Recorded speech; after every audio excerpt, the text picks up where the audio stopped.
Let's get into it now. A spoiler-free movie review of Him. This movie was not what I was expecting. I think I had too high expectation going into it. The movie was really leaning into the fact that it was produced by Jordan Peele. So much so that his name was bigger on the poster than the actual director of the movie, Justin Tipping. So I think they were trying to trick us a little bit. Why were they trying to do that? Was it because they felt that the movie wasn't good enough to succeed on its own, that they had to use the Monkey Paw Productions power of Jordan Peele to really sell this movie?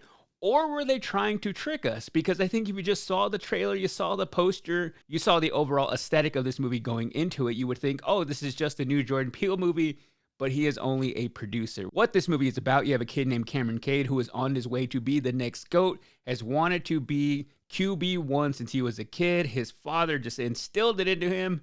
Starts out really weird at the beginning of him watching his favorite player, Isaiah White, played by Marlon Wayans, go through a traumatic injury early on in his career, but then go on to win several rings, probably too many rings to be believable, but that's what he wants to do. He wants to achieve that. And the entire message of this movie, the tagline is, how much are you willing to sacrifice to be the best? Your family, your friends, your girlfriend, what are you willing to put on the line? So right before the combine, gets hit by a fan, big brain injury, doesn't know if he's going to be able to perform or if any team is going to want him.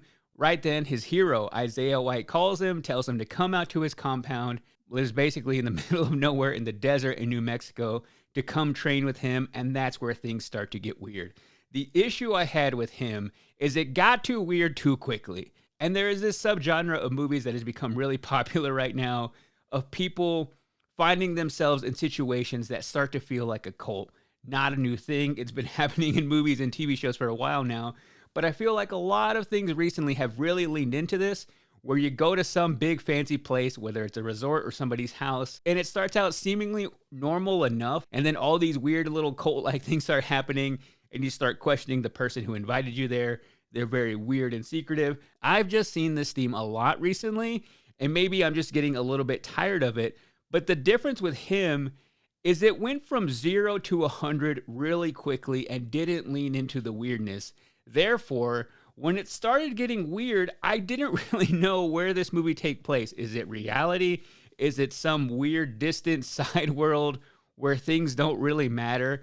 It almost felt too fantasy-like, and I know this movie is trying to say a lot. There are a lot of overarching messages about young athletes getting thrown into the spotlight too quickly, having to sacrifice their bodies, us as fans being too critical of them, and then you have the powers that be who really run the organization, who are putting these people into situations where they have to give up their entire life, give up their body, basically selling it away for millions of dollars in fame in exchange for that.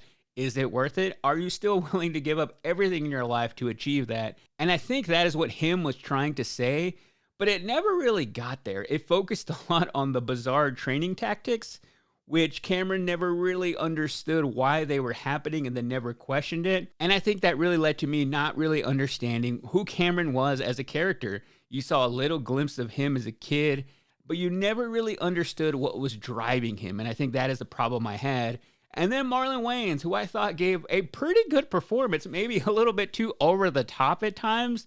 But without that, there wouldn't have been much to lean into, because him, Julia Fox, I think were the best parts of this movie. I think overall, the movie just felt a little bit too one-dimensional, and it sacrificed style over substance. And I know not every movie has to have a plot to be a good movie. I think sometimes as people who talk about movies and overanalyze movies, we get too fixated in, oh, this didn't go anywhere and this didn't lead to anything. Sometimes I think a movie doesn't have to have a plot if it has a vibe. And Him for sure leaned more into having a vibe, having an aesthetic more so than the plot. Because really that was it. He went to go train with them, weird stuff happened, and then you find out whether or not he makes it into a fictionalized version of the NFL. While I did find the movie entertaining for the most part, I think what really helped it also was the fact that it was only 90 minutes. I just think that all the performances were a little bit too over the top. Justin Tipping never really just brought it all together and really brought it home. I think if it would have had a stronger third act, this could have not only been a decent movie, but maybe even a good, maybe even a great movie.